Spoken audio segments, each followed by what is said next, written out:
পূজা হয় আমরা ধর্মকর্ম পালন করতে পারবো না, আমাদের মসজিদে না আজান হতে পারবে না, নামাজ সুন্দরভাবে হবে, এবং আমাদের সেক্টরে বসবাসের যে সাধারণ নিরাপদ পরিবেশ সেটা নষ্ট হবে।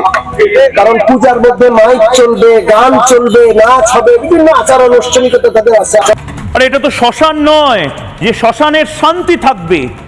পুজো মানে উৎসব, পুজো মানে শারদ উৎসব, পুজো মানে একের পর এক দুষ্টের দমন এবং শিষ্টের পালনের উদযাপন। পুজো মানে সনাতনীদের ভাবাবেগ, পুজো মানে বাঙালির সবচেয়ে বড় উৎসব। কে একটা বলে দিল যে পুজো হবে না?